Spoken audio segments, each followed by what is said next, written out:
خطا ہونا بزرگی میں کوئی رکاوٹ نہیں۔ ماعز اسلمی کو پتھر پڑ رہے تھے جب وہ حد لگ رہی تھی، کہ ابھی جو تم نے ماعز کا گوشت کھایا اس سے زیادہ ناپاک تم نے کھایا۔ گناہ ہونا انسانی اللہ اور بندے کے تعلق میں رکاوٹ تب بنتا ہے جب اصرار ہو، میں حاملہ ہوں زنا سے، مجھے پاک کریں، اس لیے کبھی کسی کے گناہ پر اس کو حقیر نہ سمجھو۔ ہاتھ جوڑتا ہوں۔ انہ من یتق، وہ انسان ہی نہیں جس سے خطا نہ ہو، اور پھر وہ انسان ہی نہیں ہے جو خطا پہ شرمندہ نہ ہو، پھر وہ شیطان ہے۔ خطا ہونا بزرگی میں کوئی رکاوٹ نہیں۔ صحابہ کی خطاؤں کو اللہ نے قرآن میں ذکر کیا، صحابہ سے ہر بڑے سے بڑی خطا ہوئی، اس میں ایک پیغام تھا کہ اتنے بڑے مقام والے سے بھی خطا ہو سکتی ہے اور اللہ کے تعلق میں کوئی کمی نہیں آ سکتی۔ توبہ۔ ماعز اسلمی کو پتھر پڑ رہے تھے جب وہ حد لگ رہی تھی، تو دو آدمی آپس میں باتیں کر رہے تھے، دیکھو اچھا بھلا اس پر پردہ ڈال دیا تھا اللہ کے نبی نے، یہ خود ہی اپنے آپ کو ذلیل کر کے آ گیا۔ تو جب وہ ان کا انتقال ہو گیا اور وہاں سے واپس ہوئے تو راستے میں ایک گدھا مرا پڑا تھا، تو آپ نے کہا ان دو آدمیوں کو بلاؤ، وہ دونوں آ گئے۔ آپ نے فرمایا اس کا بیٹھ کے گوشت کھاؤ۔ یا رسول اللہ، یہ آپ کیا فرما رہے ہیں؟ ناپاک، حرام، مردار۔ کہ ابھی جو تم نے ماعز کا گوشت کھایا اس سے زیادہ ناپاک تم نے کھایا۔ کہ تم اس کی غیبت کر رہے، اور میں محمد مصطفیٰ اللہ کی قسم کھا کے کہتا ہوں میں اسے دیکھ رہا ہوں جنت کی نہروں میں نہاتا پھر رہا ہوں۔ گناہ ہونا انسانی اللہ اور بندے کے تعلق میں رکاوٹ تب بنتا ہے جب اصرار ہو، کرتا ہی جائے کرتا ہی جائے، اس لیے کبھی کسی کے گناہ پر اس کو حقیر نہ سمجھو۔ ہاتھ جوڑتا ہوں۔ کسی کو حقیر، کسی سے نفرت نہ، اپنی نیکی کے تکبر سے بچو۔ اللہ کی قسم، نیکی کا تکبر پیسے کے تکبر سے بھی زیادہ خوفناک ہے۔ ہم ایسے، ہم ایسے، تم ایسے، تم ایسے۔ اور امرأہ غامدیہ رضی اللہ تعالیٰ عنہا سے برائی ہو گئی، حاملہ ہو گئیں، اور ان پر قربان جائیں سبحان اللہ کے نبی کے پاس آئیں، میں ماعز کی طرح نہیں ہوں کہ آپ کہیں جا تو نے کوئی نہیں کیا، میں حاملہ ہوں زنا سے، مجھے پاک کریں۔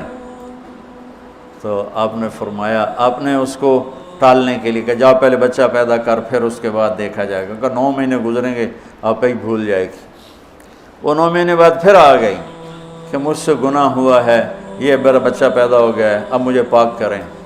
آپ حیران ہو گئے اس کے اس اندر کے بے قراری پر۔ آپ نے پھر دوسرا ہیلا اختیار فرمایا، آپ نے فرمایا بچے کو دودھ پلا 2 سال، جب یہ روٹی کھانے کے قابل ہو جائے پھر آنا، پھر حد لگائیں گے۔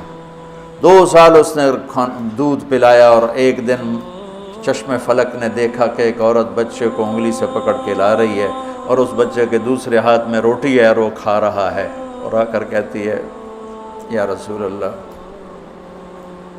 یہ روٹی کھا رہا، طہرنی، مجھے پاک کیجیے۔ میرے نبی کے بھی آنسو نکل آئے۔ تو آپ نے فرمایا اس بچے کو کون اپنا بیٹا بناتا ہے، میں ضمانت دیتا ہوں جنت میں وہ میرا ساتھی ہوگا۔ تو ایک انصاری صحابی نے اٹھ کر کہا یا رسول اللہ میں اس کو اپنا بیٹا بناتا ہوں۔ اتنی بڑی بڑی ہستیوں سے گناہ ہو جاتے ہیں، لیکن ہم کہتے ہیں یا موسیٰ یا فرعون۔ وہ جو ایک احمقانہ شعر ہے، دورنگی چھوڑ دے یا کرنگ ہو جا، سراسر موم ہو یا سنگ ہو جا، کسی بیوقوف شاعر نے یہ شعر کہا۔ تو ان پر حد لگی تو خون کا کہ چھینٹے حضرت خالد پر جا کے پڑے، تو انہوں نے کو 2-4 لفظ سخت کہہ دیا۔ آپ نے فرمایا خالد ایسا مت کہو، اس بچی نے وہ توبہ کی ہے پورے مدینے پہ تقسیم کروں سب کی بخشش ہو جائے۔ انہو من یتق، بڑے سے بڑے سے بھی ہو جاتا ہے۔ سارعوا الی مغفرۃ من ربکم وجنۃ عرضها السماوات والارض اعدت، بولو للمتقین۔ ٹھیک، کون ہیں؟ الذین ينفقون فی السراء والضراء، جو تنگی اور فراخی میں خرچ کرتے ہیں، والکاظمین الغیظ، جو غصے کو پیتے ہیں، والعافین عن الناس، جو لوگوں کو معاف کرتے ہیں، واللہ یحب المحسنین، اللہ احسان کرنے والوں کو پسند کرتا ہے۔ اب آگے بھی تقوی والے ہی آ رہے ہیں۔ والذین اذا فعلوا فاحشۃ، فاحشہ میں نے بتایا تھا نا قرآن میں کس معنی میں آتا ہے، اور یہ کس کے بارے میں؟ اللہ اکبر، واہ میرے رب، تو نے اتنی گنجائشیں دی اور تیرے بندوں نے جہنم ہی واجب کر دی تیرے بندوں پر۔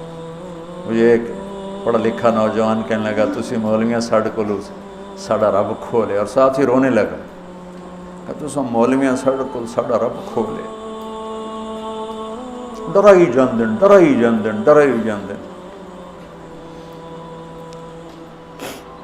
والذین اذا فعلوا فاحشۃ، یہ بھی تقوی والے ہیں، او ظلموا انفسهم، یہ بھی تقوی والے ہیں، ذکروا اللہ فاستغفروا لذنوبہم ومن یغفر الذنوب الا اللہ ولم یصروا علی ما فعلوا۔ یہاں آ کے جدا ہو گیا، متقی اور فاسق جدا ہو گیا کہ متقی بھی یہ سارے گناہ کر سکتا ہے لیکن وہ چھوڑ دیتا ہے، اصرار نہیں کرتا، روتا ہے، معافی مانگتا ہے، اور جو بدماش ہوتا ہے وہ کرتا جاتا ہے، وہ کہتا ہے ویکھی جائے گی ویکھی جائے گی۔ تو جنت میں جانے والوں کے بارے میں میرے رب کا قرآن یہ کہہ رہا ہے۔ ہم ایسی احمقانہ سوچ کے مالک ہیں کہ نیک آدمی تو بن جائے معصوم پاک نبیوں کی طرح، اور جو نافرمان ہے وہ فرعون بن جائے، وہ کیوں نیکی کرتا ہے؟ میرا کالج کا ساتھی تھا احمد مصطفیٰ، 96 میں فوت ہو گیا۔ اس کا چلہ لگا تو سارے عیب چھوٹ گئے، صرف شراب رہ گئی تھی۔ تو وہ نشے میں اس کے دوستوں نے اس کو گھر کے دروازے کے سامنے اتارا تو وہ دروازے پر ہی گر کے پڑا ہوا تھا۔ تو پولیس کی گزری وین تو انہوں نے اٹھا کے ڈالا اور چوکی لے گئے۔ صبح اس کی آنکھ کھلی تو روشنی ہو رہی تھی، تو اس نے سپاہی بھی جانتے تھے، اچھا بڑے آدمی کا بیٹا تھا، خود بھی کافی مشہور تھا، تو اس نے کہا یار جلدی جلدی مصلی لوٹا لاؤ، میں نے نماز پڑھنی۔ تو کہنے لگا راتی کی کر دے رہے ہو؟ تو کہنے لگا اسے واسطے تو نماز پڑھن لگا کہ منہ کالا کیتا ہے دھو بھی لواں۔ اور ہمارا کیا تصور ہے؟ تیری روٹی حرام، تجھے نمازوں کا کیا فائدہ؟ تو داڑھی منڈاتا ہے، تیرا کیا دین ہے؟ تیری شکل ہی کافروں جیسی ہے، تیرا کیا دین ہے؟ ہمارے دیندار طبقے نے بے دینی کو پروموٹ کیا نفرت کر کے۔